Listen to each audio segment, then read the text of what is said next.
Shalom saudara, kita berjumpa dalam program Strong Faith bersama saya, Obed Krisnantio Aji.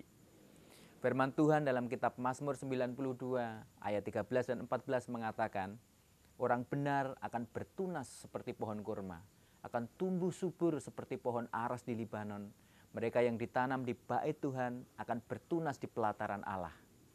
Jika sebuah pohon berakar dengan kuat, maka ia pasti akan bertumbuh dengan subur. Sebagai orang percaya, secara rohani kita harus bertumbuh dari hari ke hari. Perhatikan dalam ayat di atas dikatakan bahwa orang benar akan bertunas seperti pohon kurma. Mengapa pohon kurma dijadikan analogi untuk pertumbuhan orang benar? Ketika pohon kurma ditanam bijinya, ternyata ada yang menanamnya dengan sangat unik agar pohon tersebut tumbuh kuat. Biji kurma yang ditanam tersebut setelah ditutup tanah pasir agar nantinya menjadi pohon yang berkualitas, di atasnya diberi batu. Biji kurma tersebut akan mengeluarkan akar dan terus menancap ke tanah bahkan sampai sangat dalam hingga puluhan meter. Baru setelah akarnya kuat, ia mulai bertunas sampai bisa menggulingkan batu yang ditaruh di atasnya. Jika rohani saudara berakar kuat, maka saudara akan sanggup untuk mengangkat beban yang saudara alami dan tetap tumbuh dengan benar. Pohon kurma identik dengan pohon yang ada di padang gurun. Ini menggambarkan tempat yang gersang, tandus dan panas, sering diserang angin badai yang ganas. Meskipun ada di tengah-tengah badai hidup, kesulitan, masalah, dan persoalan yang berat, orang benar tetap akan bertunas dan bertumbuh. Ia tidak akan menyerah, tidak akan lari dari masalah, bahkan akan menghadapi masalah sebesar apapun, dan tetap kuat, bahkan bertumbuh semakin tinggi dan subur. Buahnya menjadi buah yang memberikan manfaat bagi tubuh karena mengandung karbohidrat, mineral, dan vitamin penambah energi. Berbuah mulai umur 8 tahun dan masih akan terus berbuah sampai umur 100 tahun lebih. Ini merupakan analogi yang luar biasa tentang konsistensi dan integritas karakter kehidupan orang benar. Orang benar akan tetap konsisten mengeluarkan buah-buah yang baik dari ucapannya dan perilakunya sepanjang hidupnya. Demikian pula dengan perumpamaan pohon aras di Libanon. Pohon aras adalah pohon semacam pohon cemara bentuknya. Ia bertumbuh sangat tinggi dan batangnya sangat kuat dan bagus dipakai sebagai kayu untuk tiang bangunan karena sangat kuat, tidak mudah lapuk dan ukurannya besar. Tidak heran jika Salomo, Raja Israel yang bijaksana dan pembangun bait suci yang pertama di Yerusalem, waktu itu mendirikan istananya dengan kayu aras sebagai tiang-tiang penopangnya, bahkan menamai gedungnya dengan nama Hutan Libanon. Ini tertulis dalam 1 Raja-Raja 7 ayat 2 dan 3. Apa yang diharapkan Tuhan kepada saudara dengan kedua perumpamaan pohon ini? Tuhan menginginkan saudara bertumbuh. Jika saat ini saudara mengalami badai masalah dan persoalan, hal ini seharusnya tidak membuat saudara tidak bertumbuh. Ingat bahwa orang benar adalah orang yang telah dibenarkan, dipilih, dipanggil dan diperlengkapi secara khusus oleh Tuhan untuk saudara sanggup melakukan perbuatan baik dan menjalani hidup ini dengan benar. Masalah dan badai hidup adalah proses hidup yang Tuhan izinkan justru agar saudara bertumbuh dengan kuat. Oleh karenanya, agar saudara bertumbuh, ambil keputusan sekarang dengan menerima kebenaran firman Tuhan ini.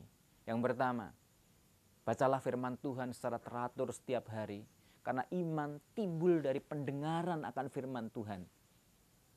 Firman Tuhan adalah makanan rohani yang berkualitas, yang akan membuat saudara bertumbuh. Ini adalah bukti bahwa saudara menempel pada pokok anggur yang benar, sehingga setiap saat saudara bisa menyerap makanan rohani untuk pertumbuhan saudara. Yang kedua, seperti halnya otot-otot jasmani ini dilatih untuk mengangkat beban, sehingga menjadi kuat. Demikian halnya dengan otot-otot rohani saudara. Makanan yang bergizi akan membuat saudara menjadi gemuk. Tetapi tanpa olahraga dan aktivitas mengangkat beban, maka secara jasmani mungkin saudara besar dan gemuk, tetapi belum tentu saudara kuat mengangkat beban. Bisa dipastikan saudara tidak kuat dan kalah dengan orang yang bertubuh biasa-biasa saja, tetapi terlatih untuk mengangkat beban. Sama halnya mungkin saudara menerima firman Tuhan dengan baik, tetapi tanpa latihan mengangkat beban masalah, maka otot rohani saudara juga tidak akan kuat. Jika ada masalah dan persoalan hidup, itu adalah proses untuk melatih kerohanian saudara agar mampu bertahan dan mengangkat beban. Jika saudara menang, maka saudara telah melewati tahap latihan dan akan terus mengalami proses tahap berikutnya. Semakin bertambah beban, saudara akan semakin kuat dan pada saatnya akan mengalami tingkat kerohanian yang dewasa dan penuh berkat kelimpahan. Jadi jangan pernah menyerah atau lari dari masalah. Hadapi masalah demi masalah karena Tuhan sanggup untuk menolong dan memberikan kekuatan sehingga saudara mampu mengangkat beban seberat apapun. Jangan lari dari masalah, hadapi dan jalani hidup Anda bersama Tuhan. Yang ketiga, jangan pernah saudara menjauh dari kasih karunia Tuhan. Jangan menjauhkan diri dari pertemuan-pertemuan ibadah, kata penulis kitab Ibrani. Karena dalam persekutuan yang benar dengan saudara seiman, ada impartasi kekuatan secara rohani, sehingga saudara tidak merasa sendiri. Jangan berjalan sendirian, jangan keluar dari komunitas orang percaya. Tuhan telah memerintahkan kita untuk masuk dalam persekutuan gereja, supaya ada perlindungan dari Tuhan dan supaya saudara bertumbuh. Tanpa persekutuan ini, saudara tidak akan bisa bertumbuh dengan benar. Mungkin saudara tidak merasa membutuhkan persekutuan atau kehadiran orang lain. Tapi Tuhan menempatkan saudara di dunia ini di tengah-tengah orang lain. Dan persekutuan orang percaya atau gereja adalah perintah Tuhan untuk dilakukan. Orang yang keras kepala dan menolak hal ini tentu saja bukanlah orang benar yang akan bertunas seperti pohon kurma dan bertumbuh subur seperti pohon aras. Perhatikan saja hidupnya, apakah ada pertumbuhan dalam hidup mereka dan buah-buah yang dilakukannya memberkati orang lain. Jadi tekunlah bersekutu dalam doa, pujian dan penyembahan, serta berbagi kesaksian hidup dan sharing firman untuk saling menguatkan. Karena cara inilah yang dikehendaki Tuhan untuk kita bertumbuh. Firman-Nya dalam 1 Petrus pasal 2 ayat yang kedua berkata, "Dan jadilah sama seperti bayi yang baru lahir, yang selalu ingin akan air susu yang murni dan yang rohani, supaya olehnya kamu bertumbuh dan beroleh keselamatan."